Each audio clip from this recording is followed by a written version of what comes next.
Welcome to my channel Arpita রেসিপিতে তোমাদের সবাইকে ওয়েলকাম। আজকে আমি বানাচ্ছি শীতের ছোট আলুর দম।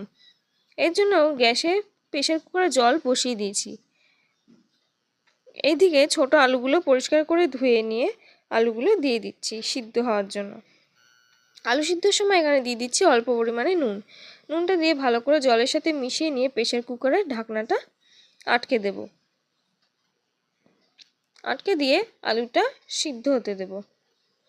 আলুটা সিদ্ধ হয়ে গেছে, জল ঝরিয়ে নিয়েছি। ঠান্ডা হয়ে গেলে আলুর খোসাটা ছাড়িয়ে নেব। আর এদিকে ততক্ষণে কড়াইতে তেল দিয়ে তেলটা গরম হতে বসিয়ে দিয়েছিলাম। তেলটা গরম হয়ে গেলে দিয়ে দিলাম শুকনো লঙ্কা আর গোটা জিরে।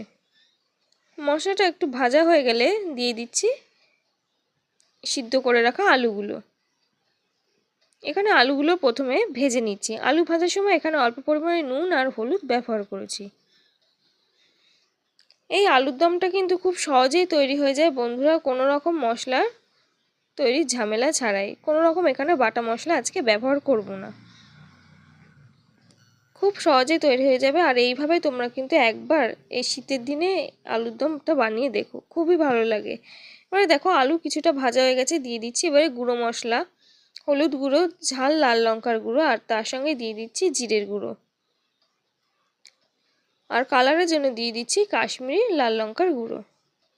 দিয়ে মশলাগুলো ভালো করে কষিয়ে নেব। আর তার আগে দিয়ে দিলাম অল্প পরিমাণে একটু জল, যাতে কিনা মশলাটা তেতে না যায়। এবারে ভালো করে আলুর সাথে মশলাটা কষিয়ে নিচ্ছি যতক্ষণ না মশলা থেকে তেল ছাড়বে। গ্যাসের ফ্লেমটা মিডিয়ামে রেখে মশলাটা কষিয়ে নিতে হবে। দেখো বন্ধুরা, মশলা থেকে প্রায় তেল ছাড়তে শুরু করে দিয়েছে। এটা একটু ভালো করে কষিয়ে নিতে হবে। আর এই রেসিপিটা কিন্তু বন্ধুরা শীতের দিনে তোমরা রুটি, লুচি, পরোটার সাথে কিন্তু খুবই ভালো লাগে। কোনো ঝামেলা ছাড়াই তৈরি হয়ে যাচ্ছে যেহেতু। এবারে দিয়ে দিলাম এখানে লঙ্কা, ঝালটা তোমরা পরিমাণ মতো দেবে। আর দিয়ে দিলাম মটরশুঁটি, যেহেতু শীতকাল মানে মটরশুঁটি। আর এখানে দেখো দিয়ে দিচ্ছি স্বাদ অনুযায়ী একটু চিনিটা তোমরা দিতেও পারো আবার নাও পারো, তবে চিনিটা দিলে কিন্তু রান্নার টেস্টটা ভালো আসবে, যেহেতু এটা নিরামিষভাবে আজকে আমি আলুর দমটা বানাচ্ছি। এবারে দিয়ে দিলাম পরিমাণ অনুযায়ী জল। এখানে কিন্তু গরম জল ব্যবহার করেছি। গরম জলটা দিয়ে ভালো করে মিশিয়ে নিলাম। মিশিয়ে নেওয়া হয়ে গেলে এবার এটা 5 মিনিটের জন্য হতে দেব। দেখো এটা হয়ে এসছে আলুর দমটা। এবারে দিয়ে দিলাম গরম মশলার গুঁড়ো নামানোর আগ দিয়ে।